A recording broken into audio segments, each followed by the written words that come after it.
¿cierto? Donde comparábamos los diferentes factores que pueden influir en el proceso de reparación, tanto factores locales como factores sistémicos, de las cuales va a depender esta mayor prontitud en la recuperación o en la regeneración del tejido determinado.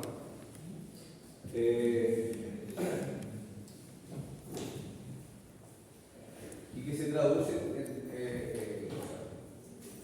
se refleja en los diferentes tejidos, entendiendo que cada tejido a su vez tiene su propio tiempo. Esto en general va a afectar a todo tipo de tejidos, todos estos factores. ¿Ya? Entonces ahora tenemos que ver a continuación las diferentes características de cada tejido dañado, cada tejido lesionado. Insisto, más allá de lo general y lo común que puedan tener la fase de la reparación, obviamente hay que considerar esas características individuales de cada tejido.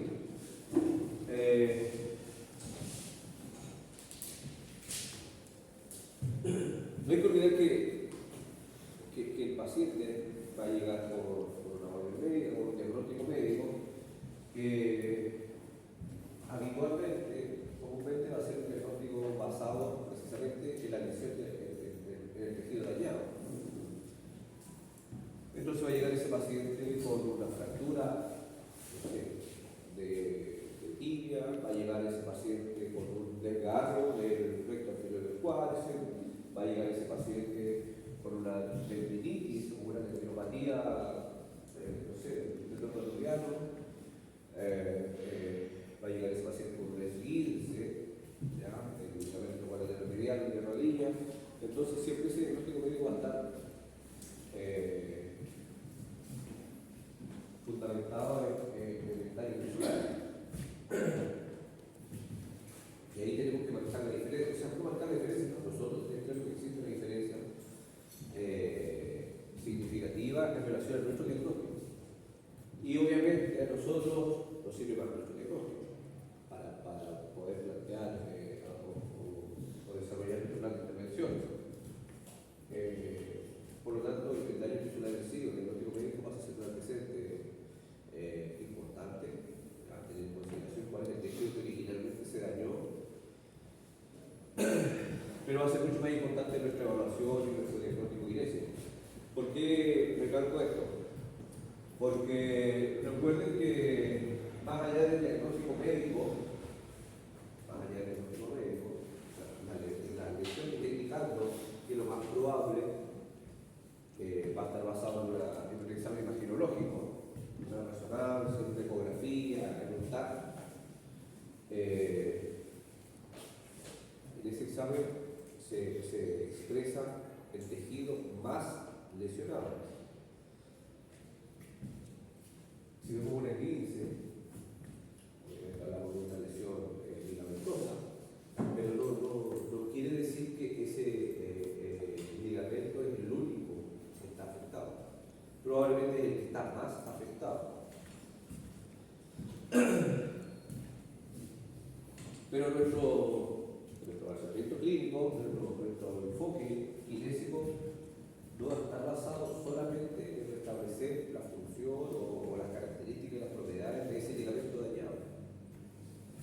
De hecho, lo más probable es que nuestro tratamiento se enfoque en otra estructura, que es cómo se ve comprometida la musculatura, que se sobreactivó, cómo se ve comprometida la musculatura por el periodo de inmovilización, qué sé yo, que se inhibió, que perdió fuerza, cómo se vio comprometido el resto del tejido periarticular, las cápsulas, los otros ligamentos, que también quizás no se vieron afectados en el traumatismo, en el mecanismo original, pero sí se vieron afectados por un periodo de inmovilización.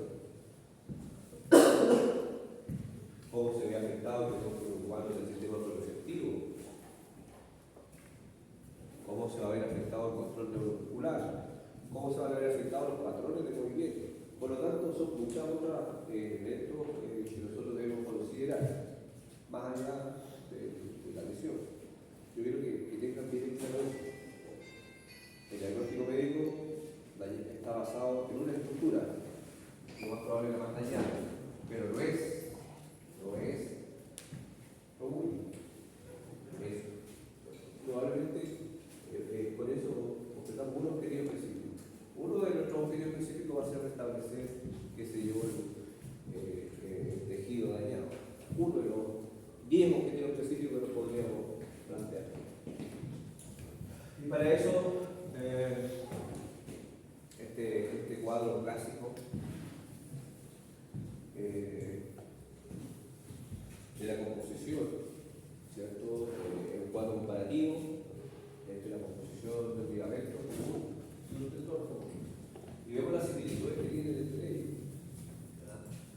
la materia intracelular es casi idéntica, ¿ya? El porcentaje de fibroblastos también, o sea, hasta ahí es idéntico, es casi lo mismo, la misma estructura, un ligamento que un tendón. En los elementos sólidos, la fibra colágena en sus diferentes tipos. ¿Alguien se acuerda cuál es la tipo 1? A diferencia de la de tipo 3. ¿Sabes cuáles son las partidas del colágeno constitutivo y objetivo blanco, objetivo conjuntivo? ¿Sabes cuáles son las características, más allá de cuál es el 1, cuál es el 3? ¿Qué características tiene la fibra colágena? ¿Quién se las juega?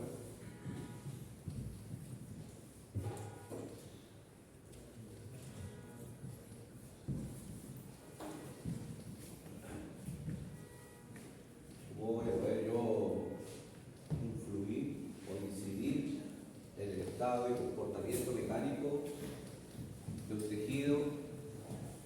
No sé de qué está hecho.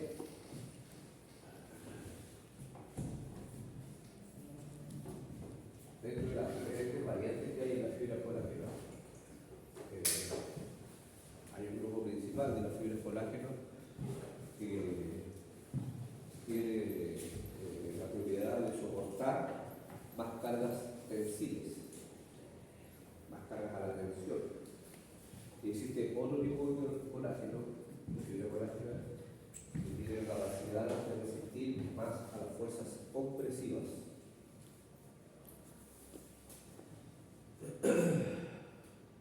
Por lo tanto, como somos seres inteligentes, estamos en tercer año de fisiología, podemos deducir que cuál será la fibra colágena tipo 1, si es uno de los principales constitutivos tanto del ligamento como de los tendones. ¿A qué fuerzas o qué fuerzas soportará más? ¿Estará más preparada la fibra colágena tipo 1? ¿A las fuerzas tensiles o a las fuerzas compresivas? ¿Cierto? Y el grado de similitud entre el ligamento, el 90%, y el tendón, casi un 100%. ¿No? El tendón es el que va a soportar la fuerza de tracción cuando el músculo cuando el diente se contraiga, ¿cierto?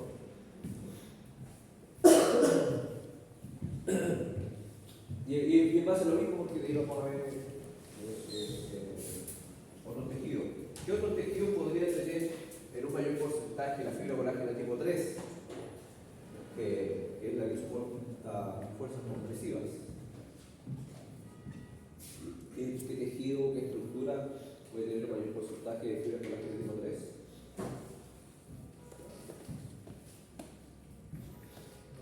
Los discos, Fibrocartílagos. Y hay otro más aún. Discos o fibrocartílagos. ¿Qué otro tejido es la que debiese tener más fibra colágena tipo 3?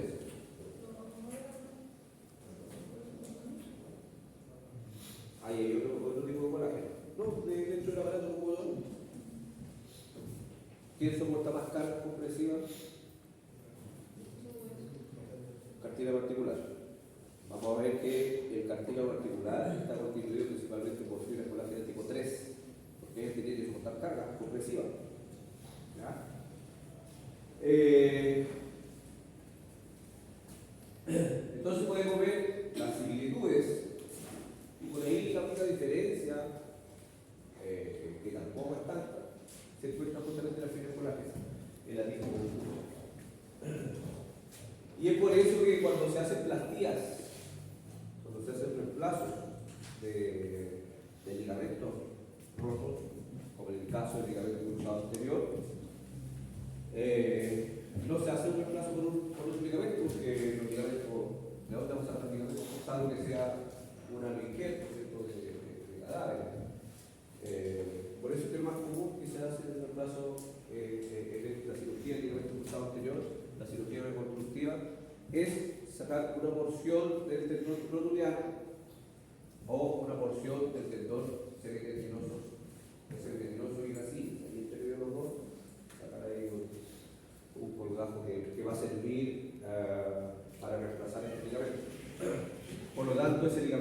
pasa por una porción del sector. ¿Por qué? Porque tiene características muy similares. Y ahí pasa por un periodo que se llama de religamentación. El periodo de religamentación se demora un año. Y es por eso que más allá de la recuperación, de la rehabilitación, que con trabajo kinésico podría estar a los 6 meses ya retomando sus funciones básicas, se dice que recién al año el paciente se puede dar de alta, porque al año ya termina su proceso de religamentación. ¿Y qué consiste la religamentación? Precisamente que este tendón se transforme finalmente en un ligamento. Más allá de que tiene características biomecánicas similares, pero se extrae el tendón de otro lado, ¿cierto? Y se reemplaza ahí el ligamento. Tiene que pasar por un proceso de neovascularización, de reinervación, de formar nuevas combinaciones de nervios libres, todo ese proceso en transformarse en el tendón. Porque la cirugía lo que hace es reemplazar la estructura, una cuerda, y vemos que no es una cuerda inerte. Sobre todo, obviamente, tiene que vascularizarse. Como digo, no es un reemplazo con una cuerda, es un tejido vivo, tiene que nutrirse, por lo tanto, tiene que formar nuevos capilares, tiene que vascularizarse. Y más importante, sobre todo para nuestro trabajo, es el periodo o el proceso de reinervación, donde tenemos que empezar a enviar nuevas señales.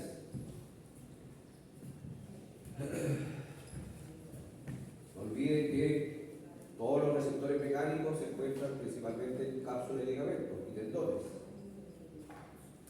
Por lo tanto, ese ligamento no sirve, que ese ligamento cruzado que se rompió, solamente se restablezca la cuerda, que tiene una función mecánica que impide el tratamiento anterior, la traslación anterior de la lesión actividad. Pero sobre todo necesita información, referencias, prospectiva para poder organizar ciertos movimientos de diferentes características, velocidades, amplitudes, ¿ya?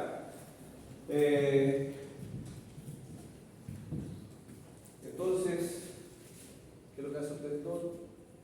Amortigua, absorbe fuerza para impedir el muscular, o sea, transmite la fuerza, la contracción del vientre. Para esto necesita una resistencia mecánica alta, ¿ya? Y obviamente también un cierto grado de flexibilidad.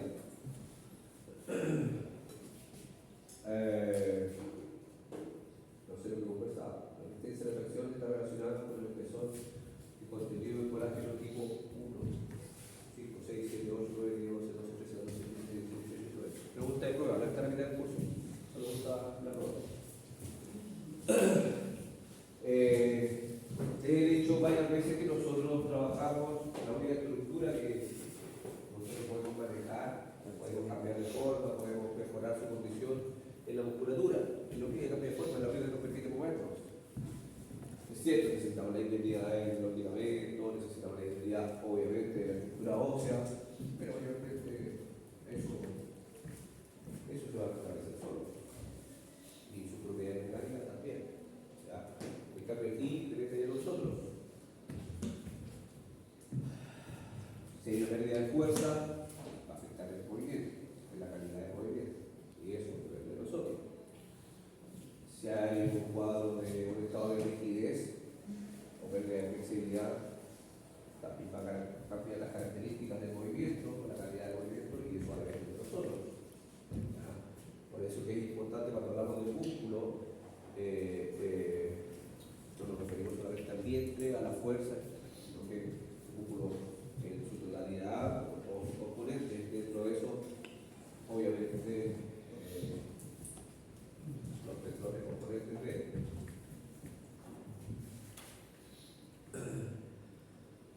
Entonces, bueno, también ustedes lo han escuchado muchas veces, el concepto de tendinitis ya no se ocupa mucho en cuanto a lo etimológico, ¿cierto? Que vendría hablando de una inflamación del tendón. Como estos cambios histológicos no son, no es el tendón se inflame, no es que todo el tendón cambie, se lesione. Por eso es que se generaliza hablando mejor de una tendinopatía, donde existen diferentes trastornos tisulares, ¿ya? Que puede obedecer más, no sé, enfocada como una espesopatía, ¿cierto? Una endesitis, como puede ser la vaina del tendón. Entonces, los diferentes tejidos que componen el tendón son los que se pueden ver afectados. Y muchas veces tiene que ver con esto. Son patologías más bien crónicas, y por eso que hablamos de una tendinopatía. ¿Cuándo podría ser una tendinitis? Es que se dijo que duele nada. Nunca me dolió, no sé, un tendón y me quedé toda la noche trabajando, haciendo un informe. Y amanecí con dolor en los flexores, que se yo, vuelve tensores. Dolor agudo, quizás con aumento de temperatura, pasando un proceso inflamatorio agudo, y se va a pasar en unos 3 días. Ya, eso no es tendinitis. Pero lo que comúnmente nos vamos a encontrar nosotros van a ser con tendinopatías, con dolores tendinosos de 2 semanas, de 3 semanas, de 1 mes, donde obviamente ya el cuadro vegetativo no es solamente el proceso agudo inflamatorio, sino que ya trató de pasar por una etapa fibrolástica, por eso hay una desorientación de la fibra, el sistema vuelve a someter a carga, vuelve a reproducirse y hay otro crecimiento de todos los procesos preparativos. Prosigue su evolución normal de inflamación, fibrolactogénesis y remodelación. Estas tendinopatías crónicas, si se quiere, asociadas a actividad deportiva, movimiento repetitivo, o actividad laboral.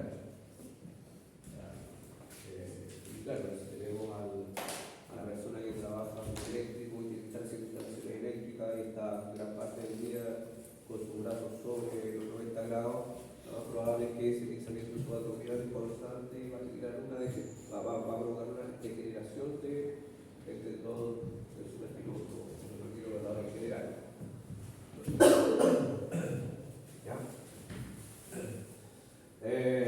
Entonces, bueno, esa tendinopatía se puede encontrar en un TAC, una resonancia, o más claramente en una ecografía.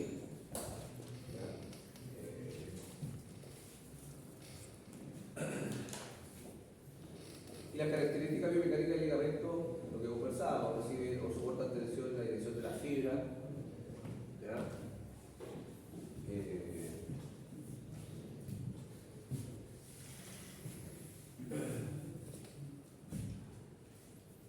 Mire, un ligamento después mejora carga a baja velocidad, ¿ya? A velocidades más altas, disminuye la resistencia de la tensión. Por lo tanto, no tiene que ver solamente con la fuerza. Ese estudio indica que el ligamento va a estar más propenso a lesionarse a velocidades más altas. Por ahí alguien puede decir, sí, tiene lógica, porque la velocidad alta la fuerza aumenta. Es distinto si yo voy caminando, piso un desnivel y tobillo se va en inversión, no puedo aguantar. Quizás no voy a agilizar, no soy el tobillo. A que si lo hago a mayor velocidad o que si lo hago corriendo. Tiene una relación con su capacidad de respuesta, ¿ya? A esa tensión. Bueno, y obviamente, como tiene esa disposición, obviamente este ligamento se va a lesionar cuando el mecanismo de lesión involucre movimientos determinados en los cuales hay la dirección contraria, y obviamente ese punto de resistencia se venza y termina finalmente rompiéndose. Por eso es que es importante el mecanismo de lesión, más allá de lo que dice la resonancia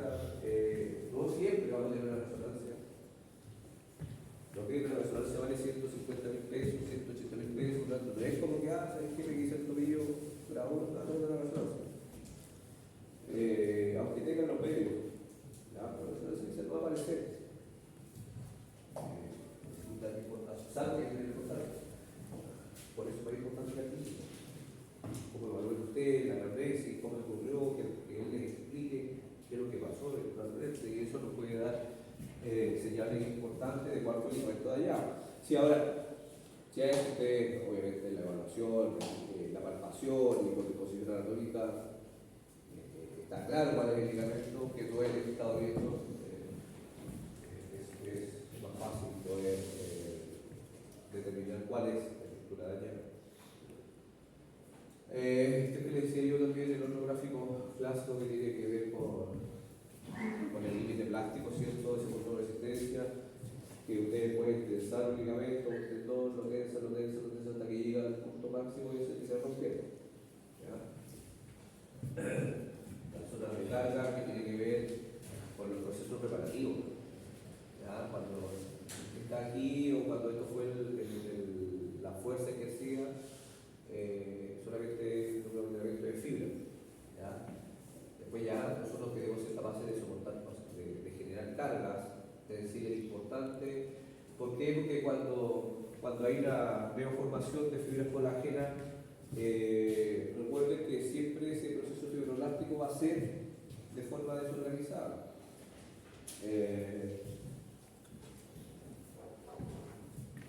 Por eso es que el reposo absoluto ahora está cada vez menos prescrito, cada vez menos indicado. Todavía hay médicos de la vieja escuela que se quedan con el reposo absoluto, el reposo deportivo, cuando en realidad son los estudios y tan actualizados, estamos hablando del año 90, 2000, necesitamos un poquito ganar ahí esa batalla en el sentido de que tenemos que movilizar. Desde los años 90 todavía se empezaban a ir, se empezaban las tendinopatías. Lo único que conseguimos con eso, claro, es que para que cicatrice, para que se repare bien. Sí, pero después está todo desordenado y empezar a movilizar y claro, quizás a largo plazo te lo recuperaba, pero demoráis 3 meses y te he dado 2.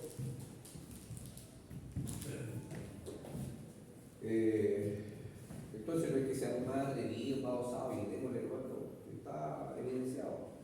Ya está comprobado que cuanto antes yo comience a generar carga, y por eso que debo tener claro los tiempos de reparación. Si de 15 o la lesión tendinosa pasó hace 3 días, 4 días, no la está movilizando yo. Hay que ser criterioso en ese sentido. La movilización también tiene que ser controlada. Es importante ir a la señal del dolor, ¿cierto? Manejarnos con eso. Pero debe movilizar, sí o sí. Voy a llegar a este punto. Entonces, al igual que cualquier tejido, proceso inflamatorio en las primeras 72 horas, donde ahí sí debiésemos guardar un centro de reposo. Proceso inflamatorio, por lo tanto, someter a carga mecánica a ese tejido lesionado no tiene sentido. Lo único que vamos a hacer es aumentar el cuadro inflamatorio. Yo creo que a esta altura, aunque suene lógico, no es que hay una mayor inflamación significa que hay una mejor reparación. De hecho, lo que hemos conversado es precisamente que tenemos que controlar la inflamación, no interrumpirla. Debemos manejarla, que no sea tan masivo, porque después todo eso se tiene que absorber.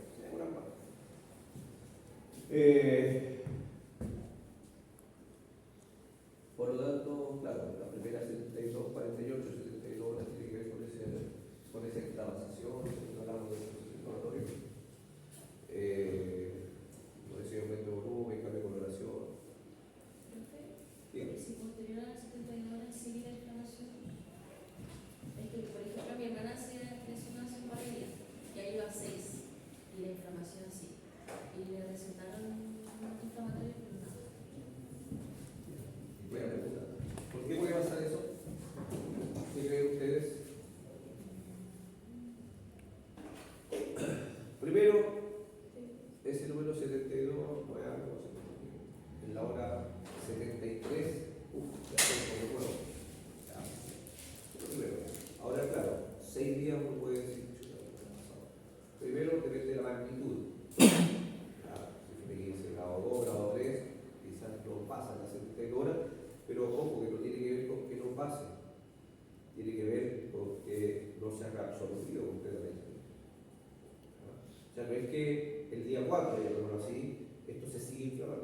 día 5 se sigue inflamando.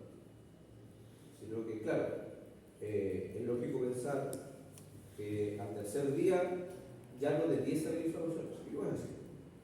Primera 48, 72 está el proceso inflamatorio. Me voy al cuarto día, oye, y esta inflamación debe estar. Lo lógico es que el quinto día, o cuarto o quinto día empiece la regresión. Al sexto día debiese haber menos. Si hay un proceso inflamatorio, si hay aumento de volumen, ya me conocí, todavía es porque quizás todavía no se termina de reabsorber. Pasa mucho, ojo, pasa mucho con eso que dicen, mira, me hace 2 semanas y tengo la rodilla inflamada. O sea, no es que esté inflamada, hay un aumento de volumen. Entonces, si yo primera vez, cuando yo lo evalúo, ya ha pasado una semana, si todavía hay un aumento de volumen, existen dos opciones de ese aumento de volumen. Una, que ese volumen sea producto que todavía no se reabsorbe completamente y está en vías de. O lo otro es que hay una inflamación, no crónica, pero justamente como que se estancó y no ha pasado a la siguiente etapa fibroblástica. ¿Cómo puedo diferenciar yo eso? Con la temperatura. Entonces, ¿qué es lo que hay que hacer? Ir y palpar. Si hay un aumento de temperatura, quiere decir que todavía se está inflamando. Y uno puede decir que ahí sí, no le digo preocuparse de sobremanera, pero hay que ver por qué se está inflamando todavía. ¿Por qué podría estarse inflamando todavía? Creo que es lo mismo. ¿Por qué podría estarse inflamando? ¿Por qué podría estar después de una semana con aumento de temperatura? Porque aún se está regenerando, ¿no? Porque quizás, y por eso es que es importante en la etapa inflamatoria el reposo. Porque quizás todavía no está sometiendo, quizás no a la causa original que generó este proceso inflamatorio, se busca un mecanismo normal. Se cayó o se dobló la rodilla hace una semana, y al tercer día debiese haber pasado o debiese comenzar su regresión.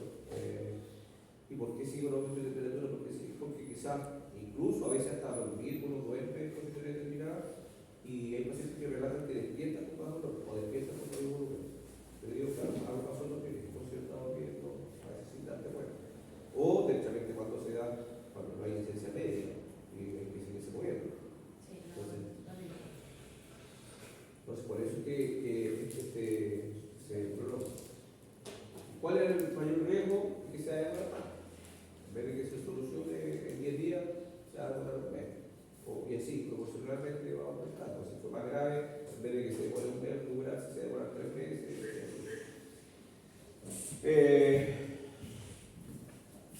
Hay pacientes que llegan así. Hay pacientes que no necesitan. No todos los pacientes le dan licencia médica. Entonces, hay pacientes muy similares a este ejemplo que nos dio aquí ayer. Y el paciente que lo mandan aquí igual. Le dan medicamentos y aquí. Pero no le dan licencia. Entonces, porque tiene que estar viendo todas las sesiones post jornada laboral. Entonces, llega con los días. Se va a ir luchando por eso y hay que tratar de, dentro de lo que uno pueda aportar, más allá de la rehabilitación propiamente tal. Soporte, qué sé yo, ayuda, por ejemplo, con el vendaje, algo que aguante, el uso de rodillera, elementos de sostén que aporten un poco, que contengan un poco y eviten esta reagudización constante. ¿Ya? Entonces, las 6 semanas siguientes viene esta etapa de proliferación celular o fibroblástica, ¿ya? En las cuales se debía terminar de sellar o de regenerar todo el tejido dañado. ¿Ya? La etapa de remodelación no termina nunca, ¿ya? O pasan meses y sigue remodelándose. ¿Ya? Independiente que ya esté reintegrado a la actividad laboral, deportiva, ya no le duela, etc. Pero se sigue remodelando.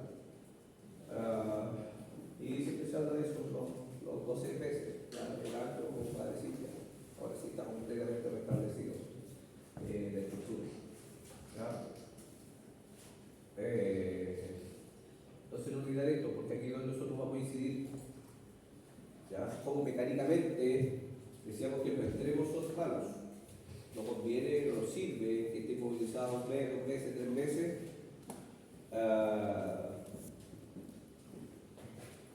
porque todo lo que yo podría favorecer o ayudar con técnicas de kinesioterapia van a estar entorpecidas, van a estar limitadas.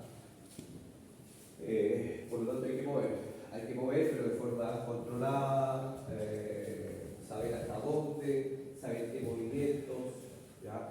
Es importante conocer la disposición anatómica para saber qué líneas de fuerza y qué vectores de fuerza voy a generar yo con técnicas de artrokinemática, por ejemplo, ¿ya? O movilizaciones osteokinemáticas comunes y corrientes. Entonces, claro que estos mecanismos, el peroneo transversal anterior es el primero que se afecta siempre, ¿cierto? Por la forma en la que habitualmente se esguinza o ese tobillo, ¿cierto? Entonces, lógicamente, con la línea de tensión, el primero que se afecta es el peroneo transversal anterior, habitualmente, ¿ya? Y por ahí hay que determinar también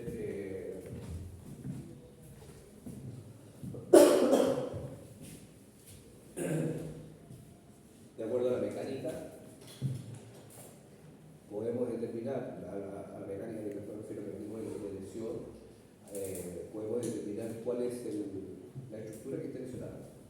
Por ejemplo, en este clásico índice, decíamos que lo más lógico es que los ligamentos laterales, ¿ya? El peroneo transversal anterior, el peroneo calcáreo y por ahí el peroneo transversal posterior, ¿ya?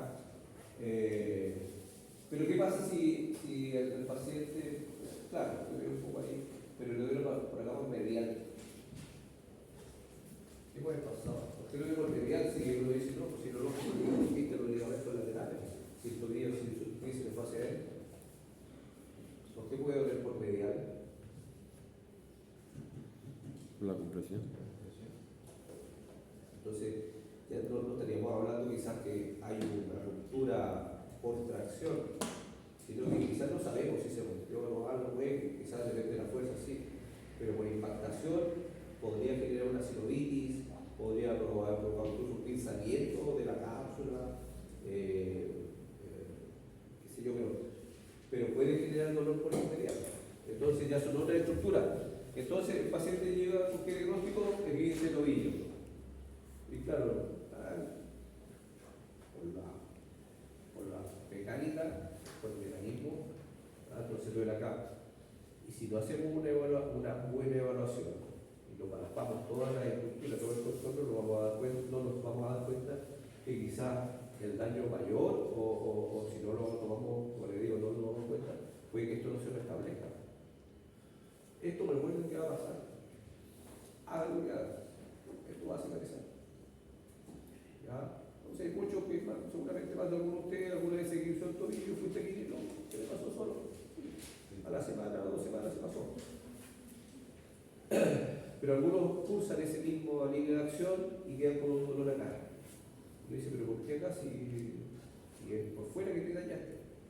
Entonces, siempre considerar que cualquier mecanismo importante, de una cierta energía importante, más allá del diagnóstico, siempre es no se dañó solamente ese ligamento, también hay fuerza compresiva medial, y de hablar si ese 15 fue grado 2, grado 3, lo más probable, y es muy común en las inestabilidades crónicas del tobillo, que también se afecta el ligamento subastralino, el que está entre el astral y el calcáneo, y esa lesión, el paciente lo manifiesta hacia posterior, hay un dolor referido hacia posterior. Entonces el paciente le dice, si es que me duele el tendón de Aquiles, o me quedó doliendo, me pasó hace 3 semanas, ya se me pasó, ya pasa todo. No, ya me duele tanto, pero me duele acá atrás, como el tendón de Aquiles. Y ustedes palpan el tendón de Aquiles, lo mueven arriba, abajo, tratan de movilizar la fuerza, Aquileana tampoco duele, palpan todo eso, no hay dolor. Pero por ahí me duele.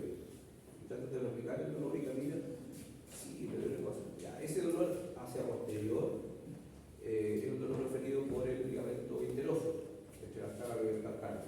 Y cuando queda inestable, ya muy común en los esguinces crónicos o en las inestabilidades crónicas del tobillo, ese dolor hacia posterior, ya, que tiene que ver con, hay unas pruebas especiales de estabilidad que uno hace en el tobillo donde replica, no donde se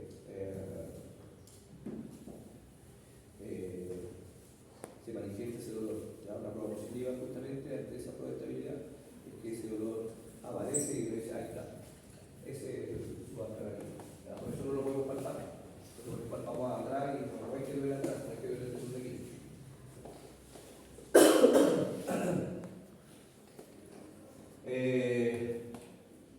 Entonces, no es solamente el ligamento. Además, el ligamento de la cápsula, ahí están ahí con las válvulas, letras, yo me he visto desde la zona del aparato locomotor, que soy fan desde el aparato alrededor, en la anatomía, súper claro cómo aparecen las vainas de los tendones del tobillo, bueno, la neumonía, qué sé yo, y la concordancia anatómica que tiene con los ligamentos. Seguro que los ligamentos no son como los que están en el laboratorio de anatomía, que está el Charlie que tiene articulaciones, y están los ligamentos pegados ahí arriba. Hay puros espacios virtuales ahí.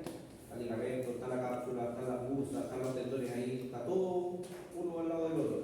Entonces, como lógico pensar que si yo voy caminando, voy trotando y me guío el tobillo, es posible que se haya dañado por un ligamento. Todos esos tejidos ahí se distendieron. Hay inflamación tendinosa, se inflamó la bursa. Y cada uno dispara diferente, gatilla diferente información dolorosa.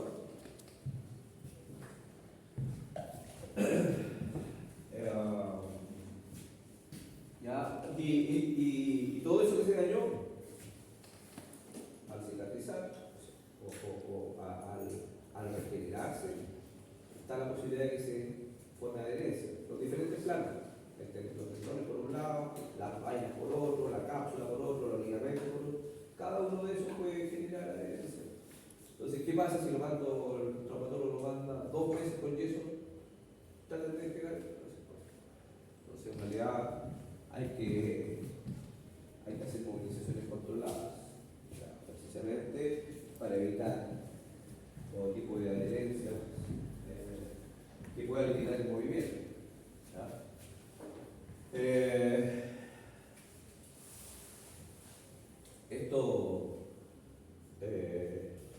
Las cargas en su relación con la fibra colágena, les decía, hay que comenzar, cuando yo hablo de cargas, es de cargas de peso.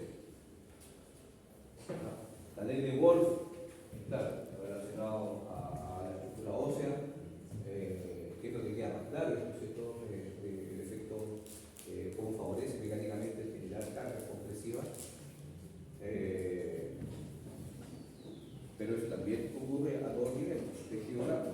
Estamos preparados, las estructuras están preparadas para soportar cargas compresivas y cargas sensibles. Si yo, el traumatólogo deja al paciente sin una descarga de peso, voy a ir retrocediendo en todas las propiedades mecánicas. Va a dejar de enviar información, la musculatura se va a atrofiar. Entonces le dice, no, ¿sabes qué? No te puse yeso para que no se atrofie la musculatura, para que no se te pegue la articulación. Entonces, para eliminar todo eso, voy a poner una bota inmovilizadora. Pero no apoyes. ¿Quieres una bota inmovilizadora? Póngale eso, es lo mismo. Si no va a generar carga, si no lo va a mandar a Guinea, ¿de qué sirve que lo manden con una bota inmovilizadora? No tiene sentido. Todo el ganancial que uno puede tener al no poner un yeso se pierde si no la hace Guinea. ¿Ya? Profe, Dígame. a un tío en particular le pasó hace como un mes y tanto que el caballo le pegó una patada y le quebró el radio y le quebró la tibia. Pero fue a la altura de la diálisis. Y le pusieron fierro acá y tiene fierro acá, pero no le pusieron yeso. Del día 1 nada. O sea, le pasaron un yeso que sería como la bota, pero bien abierta por delante. Si él se la quiere poner, se la pone, si no, anda así libre. Pero la mano, para el mes que lleva, ya la está ocupando ya. En el pie no ha hecho carga, pero se mueve por lo menos. Sí, se llama una valva de yeso. Lo colocamos con nosotros la valva, más que todo para evitar daño compartimental. Como hay un proceso inflamatorio, nosotros los yesos los dejan abiertos por un lado. Pero sí depende de la magnitud. Ojo, que yo no digo que fracturas traumáticas, que no hay que ponerle yeso. De hecho, les he dicho que cuando se mantiene el yeso en la fractura, lo van a mandar a caminar. Todo tiene su tiempo. ¿Ya? Así que no, tampoco hay que irse al extremo y decir, no, el profe nos dijo que eso ya no sirve, se fracturó el tobillo, ponte a caminar, ¿no? Pero lo primero que debemos tener claro, no tenemos que olvidar, que nos guste o no, tenemos que ser respetuosos de lo que dice el médico. Si el médico dice que tiene que estar 3 meses sin apoyar, hay que estar 3 meses sin apoyar. Depende de los niveles de confianza que uno pueda tener con el médico tratante, uno puede decir, oye, un WhatsApp, que 3 meses, no, debería ser mucho, ¿no? Sí, la de 2 meses, ya, los 2 meses, ¿qué es? Pero sí, hay que pensar que el médico toma las decisiones en el momento, con la imagen, y se operó o no operó. Bueno, por eso es que habitualmente lo van controlando por lo menos una vez al mes. Entonces, si el paciente que le he indicado 3 meses de inmovilización, va al primer control el primer mes, y si es que no lo manda aquí, ahí lo manda aquí, y claro, ahí puede haber una evolución y cambiar. O no sé, que esperar 3 meses mucho a lo que lo voy a ayudar. Para una fractura, ¿cuál es la diferencia entre un yeso a una otra fractura? La respuesta del KIR es cuál es. Depende. Es que es verdad, pero ¿de qué tipo de fractura estamos hablando? O sea, si es fractura grave, tenemos una clasificación tremenda, una variedad de tipos de fracturas,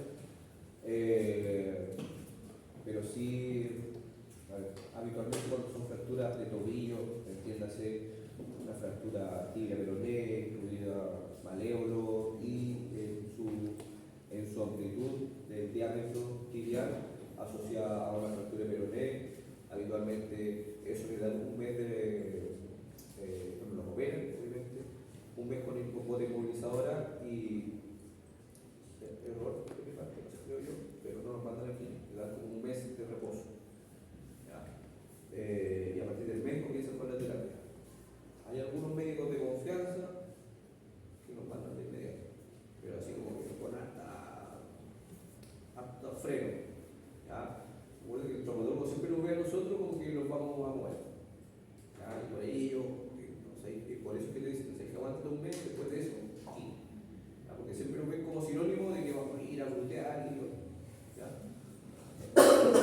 y uno entiende que el médico igual desconfía porque no sabe a qué kinesiólogo hay.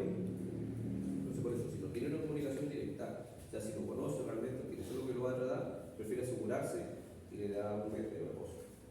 ¿Ya? Pero yo he recibido pacientes operados por los puntos, a la semana, a los 10 días, y comenzamos con terapia. Pero evidentemente eso no lo voy a generar, entonces viene la indicación. Ya comienza que vaya al kinesiólogo y coloca ahí no descargar peso en 3 semanas o en un mes. Yo no voy a decir. Pero si comienza a hacer contracción isométrica, si comienza masaje, movilizaciones dentro de lo que pueda, controlar. Claro, no vamos a revocar una marcha, no podemos todavía apoyar, pero si puede tener avances, todo lo bueno.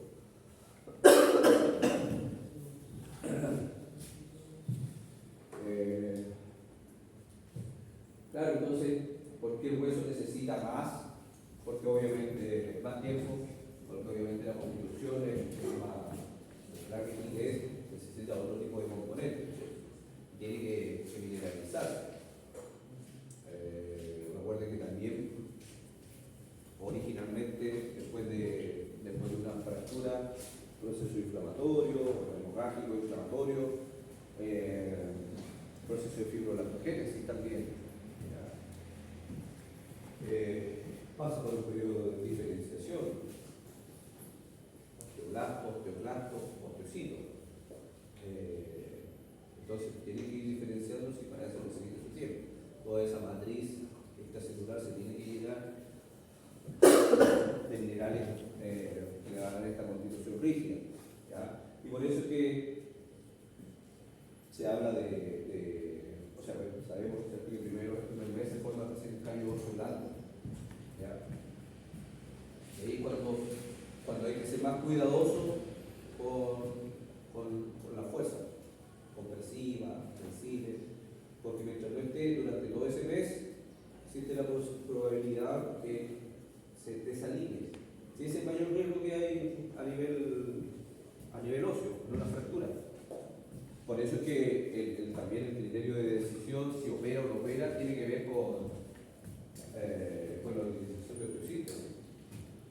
Porque una fractura de cole la se puede reducir, médico de urgencia, eso está fuera de lugar, una fractura desplazada la puede reducir. Pero para asegurarse de que eso quede bien alineado y no quede angulado hacia uno, otro lado o rotado, el traumatólogo se asegure y tiene que colocarle placa.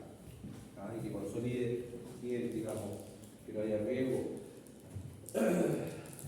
No olvidemos que basta que esto se desalinee un par de grados nomás y me cambia toda la biomecánica, me cambia todo el movimiento. Basta que esto rote un par de grados y me cambia todo. O si lo miden en milímetros de desplazamiento. Se desajusta todo. Por eso es que es importante, sobre todo en las fracturas desplazadas, la cirugía correctiva, pero con la utilización de elementos de síntesis. ¿Por qué? Porque recién después de un mes se genera el callo óseo blando. Y entre el primer y segundo mes empieza la vacunación para llegar al callo óseo duro, ¿ya? Donde ahí sí ya no hay riesgo de que eso se pueda modificar. Bien, ¿ya? Entonces no olvidar esto en cuanto al componente, ¿cierto? A los diferentes tejidos. Habitualmente nosotros no pensamos solamente lo que ocurre a nivel cortical, pero también hay que ver qué es lo que pasa en el tejido esponjoso, que es como donde mayormente tiene que también volver a vascularizarse. Entonces no olvidar que el hueso no es una estructura rígida, no es una estructura inerte. Necesita nutrirse, necesita inervación. No vamos a hablar de una osteonecrosis, ¿ya? Claro, nosotros nos preocupamos más de la parte mecánica, de que pueda soportar carga, fuerza compresiva, que pueda soportar cargas flexibles en diferentes direcciones, de acuerdo a la tracción por los tendones, ¿cierto? De la musculatura para poder generar un movimiento, pero fisiológicamente también se tiene que restablecer, ¿ya? Entonces, un tejido altamente organizado, digamos, el hueso vertical, proporción en la diáfisis, ¿cierto? Con resistencia, rigidez, poca elasticidad, y soporta carga importante.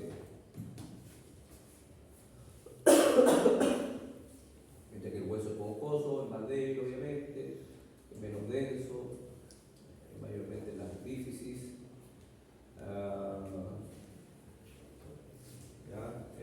Y aquí va a ir cambiando, ¿cierto? De acuerdo, obviamente, a su composición. O sea, ahora, esto es parte del desarrollo normal, etapa de crecimiento de un niño, ¿ya? Ahí es donde se va a constituir, bueno, la imagen clásica de los tipos de fractura, ¿ya? En relación a las cargas que deben soportar, cesárea, torsionales, y obviamente eso puede generar mecanismos lesionativos, ¿ya? También tiene si se fijan, la curva de carga de formación, en este caso el hueso no tiene punto, o sea, tiene un punto plástico, pero es aguanta, se quebró. Una estructura rígida, ¿ya? No hay un punto de plasticidad, ¿cierto? Que aguante un poco más y que se puede deformar y volver a la forma, no. Aquí si se pasa el punto de resistencia, se termina rompiendo.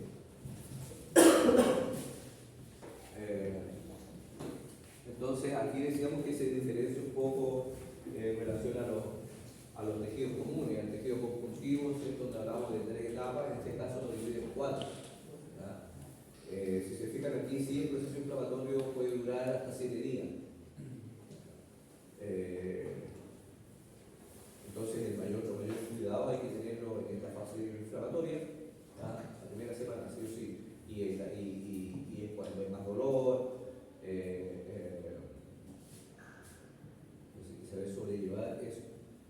Después viene la formación del callo blando, el callo óseo blando, que les decía yo que más o menos se demora hasta el primer mes, hasta los 30 días. Después de eso comienza el proceso de mineralización, o sea, en la cual el callo óseo blando se transforma en el callo óseo duro ya con cierta rigidez. Y después la última fase, que es la fase de remodelación, que aquí es donde se hace mucho más evidente que cómo se va remodelando. Habitualmente yo en la última radiografía del tercer mes, ¿ya? Y ven cómo está ya el callo óseo duro, dependiendo del hueso, ¿cierto? Dependiendo de cuál sea la magnitud de esa fractura. Ahí dice, ya sabéis que ya estamos bien, ya todo el cuadro clínico fue bajando, la sintomatología, fuimos restableciendo funciones. Entonces el médico le dice, ya, de alta, pero tomemos otra radiografía 3 meses más, ya al mes número 6, donde ya hay una recuperación mucho más avanzada. Entonces compara el tercer mes con el tercer mes, claramente hay cambios. Y si después tomar una radiografía al año, más cambios. Y ahí se va viendo claramente, o sea, es mucho más evidente el proceso de maduración o de remodelación.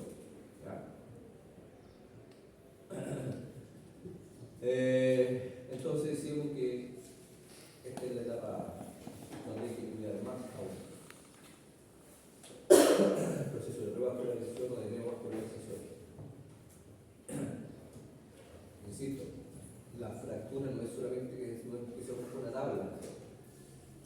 Esa tabla que se rompió, ese hueso que se rompió, pasó a llevar vasos, pasó a llevar nervios. Si fuese solamente la tabla rígida del hueso, no hay problema. Tenemos que estar atentos con esto. Alguien que se me olvide, hago una lista, por favor. ¿Alguien que se me olvide? Ya está hecho. Ya está hecho.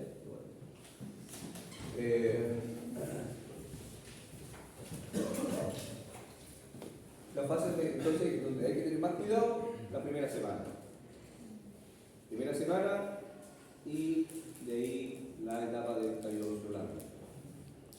¿Por qué cuando hay que tener más cuidado acá? De no generar cargas compresivas, de no generar cargas en cisárea, porque como mientras todavía no hay una rigidez en este callo óseo blando, pueden dar las características de rigidez que tiene propiamente el hueso, se puede deformar aún. Todos estos cambios mecánicos que les decía yo que van a afectar a la biomecánica. Falta la voluntad. Entonces aquí donde hay que se utiliza ya sea con un inmovilizador o si fue necesario la utilización de osteosíntesis, ya de intervención quirúrgica. Aquí es donde digamos ya se va a formar el callo óseo que va a dar origen finalmente después a la estructura ya madura. ¿Ya? Y bueno, y este también es uno de los riesgos. ¿Recuerdan? Por ahí veíamos las alteraciones en el proceso de consolidación ósea, sí, con la pseudoartrosis, tiene que ver con esto, porque nunca pasa a la etapa siguiente, que es la etapa del callo óseo duro. Entonces ahí se queda. Si seguimos, digamos, si realizamos una movilización precoz. Ahora está informándose del callo óseo blando y el kinesiólogo, no sé qué le pasó, empezó a movilizar, a ejercer fuerzas antes y lo alcanzó a consoliar y de forma un ciclo que no termina. Ya, y finalmente la fase de remodelación que tiene que ver con ya, o sea, está asociado a la etapa de mineralización. ¿Ya?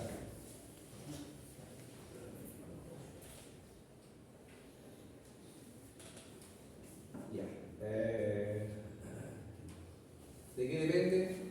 Del estado nutricional. Obviamente, la mineralización ósea, bien nutridos tú cuando eran niños, la cierta característica mecánica propia del hueso,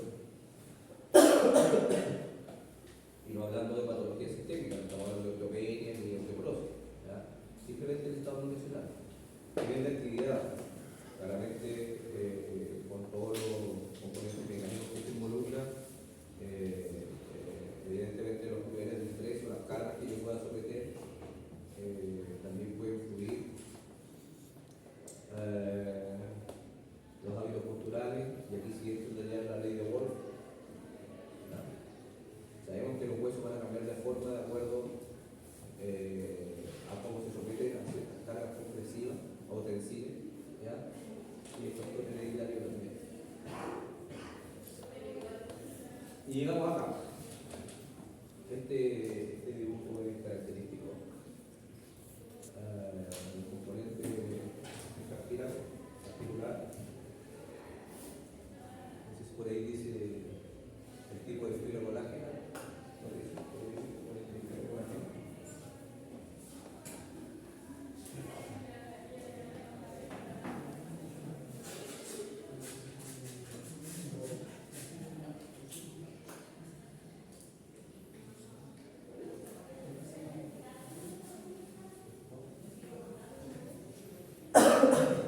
Y eso es fundamental conocerlo, recordarlo.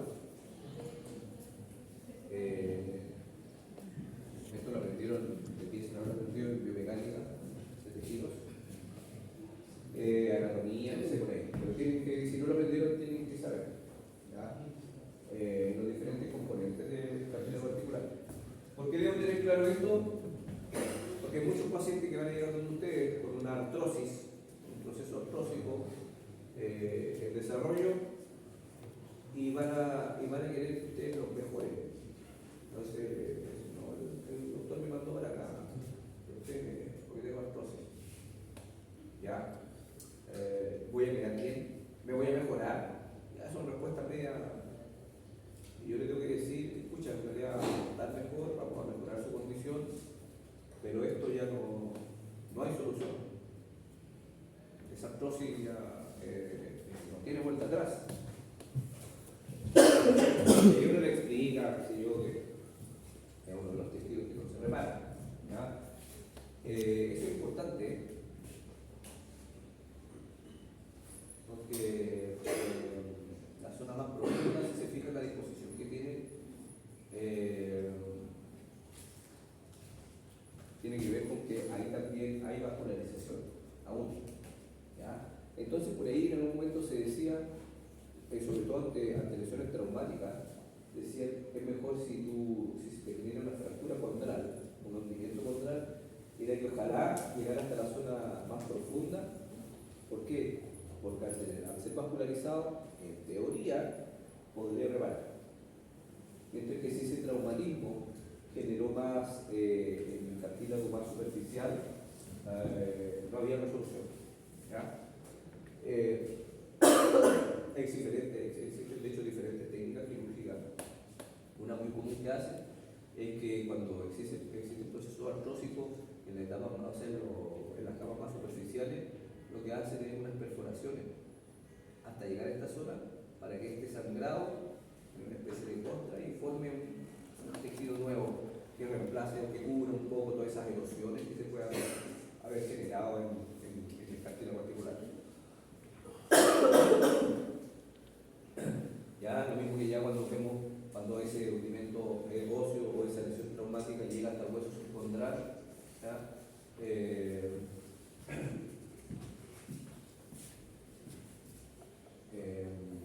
Claro, llegó hasta el hueso, por lo tanto puede repararse, sí, pero tuvo que haber dañado todo esto en superficie cartílago. Lo bueno es que el cartílago articular no estamos hablando de 5 centímetros de grosor. ¿Ya? Ahí está graficado para identificar un poco las diferentes capas. Decía que la disposición distinta del colágeno tipo 3, acá la compresiva, a diferencia de acá, por eso esto obviamente es más débil. ¿Ya? Ahí está la respuesta en paralelo. Tiene mejor al movimiento, ¿cierto? La superficie pulimentada, pero no tiene tanta resistencia a las cargas compresivas, ¿no? Por eso que con el paso del tiempo se daña. Debo tener claro esto para explicarle a los pacientes que no es algo de vida o muerte. Paciente que llega y escucha. Cuando otros que tenían artrosis, así como que algo tan lamentable, yo digo, pero si todos sus compañeros de curso tienen artrosis, hagan una junta y pregunten. Y los que no tienen, díganle que se tome una resonancia. Para que le digan que tienen. Que no le duela. Mira, el próximo debate, hermano. Nada, así como que, ¿por qué yo? ¿Por qué a mí? Ya, así que hay que sacar un poquito ahí el catastrofismo que algunos pacientes tienen cuando le dicen que tienen primera vez artrosis. Claro. Personalmente trabajo con personas activas, a veces de deporte, sí, de llegar pacientes de 35 años que juega fútbol y que estamos en una artrosis femoropatelar. ¿Desde qué edad jugáis? Desde los 5 años, ya hay 30 años dándole esa rodilla que más quería. Pero que tengo artrosis, tengo 35. Es un desgaste. Debe tener los 50, los 60. Bueno, ya. Igual de todos los factores de cambio. Puede estar que seguir jugando con cabros chicos, 3, 4 ligas. Y más encima hay un poquito pasadito de peso. Obvio que está haciendo sufrir su rodilla. ¿Ya? Entonces, les decía yo que para tener claros los conceptos, ¿ya? Y el por qué ese cartílago articular inevitablemente se va a gastar. ¿Ya? ¿Cómo podemos influir nosotros mecánicamente? Podemos influir, sí, con todos estos factores que yo le voy mencionando. ¿Ya? Y dentro de eso, mientras menos roces, y ahí obviamente ahí se está generando un desgaste, una contrabalancia a nivel femoropatelar, porque tiene una debilidad, el vasto medial oblicuo. Obviamente tengo que activar y potenciar esa musculatura, cosa de prevenir o evitar que juegue tanto esa ropa. Por lo tanto, hay muchos factores mecánicos que tampoco yo puedo favorecer como kinesiólogo para minimizar la sintomatología, pero no así puede cambiar la estructura. ¿Ya? Yo no puedo prometer, ¿sabe qué? Le vamos a hacer cambio, en un año más se va a tomar una resonancia y va a estar su cartílago como nuevo. ¿Para qué voy a mentir? Nadie puede hacer eso. Incluso hoy en día que se está infiltrando proteoglitano, se está infiltrando glucosamina, que son proteínas constitutivas del cartílago articular. También yo se los aclaro, porque no digo que quede más, ni que obviamente haga mal, más. Pero yo les digo, el traumatólogo que no es como que está la pared descascarada, ¿cierto? Y se ve así el cemento en bruto y es como que lo empastamos. No, la glucosamina, la condroitina, no es que vaya a restablecer el cartílago. Lo que hace es, con comillas, fortalecer el cartílago, o sea, impide que este proceso degenerativo sea tan acelerado. O sea, como que enlentecemos, se lentece un poco, y claro, que el paciente lo entiende, lo hace más fuerte, lo fortalece. Sí, lo fortalece, pero no lo reemplaza. O sea, esa erosión que tiene ya en el cartílago ya está. ¿Ya? Pero y por ahí también esto favorece, le quita un poco el síntoma, ayuda a desinflamar. Recuerden que, bueno, el daño principal está en el cartílago. Pero cuando hay reagudización y reactivación del proceso artrósico, viene un cuadro inflamatorio, una sinovitis, aumento de temperatura, mucho dolor, y no es que el cartílago se inflamó, sino que las características cambia todo, cambia la sinovial, el líquido sinovial, por lo tanto esa articulación ya no está funcionando como debiese, entonces al final empieza a doler todo. Y claro, llega usted con la rodilla así, y al día siguiente le hicieron magia, y al día siguiente bajó, y me dice, oh, qué bueno soy como kinesiólogo. No, tiene comportamiento simple, artrósico. Y puede que vamos como aviones mejorando, y en la quinta sesión llega de nuevo a la rodilla. Por eso hay que nivelar un poquito con todos estos factores mecánicos para tratar de que sea más parejo,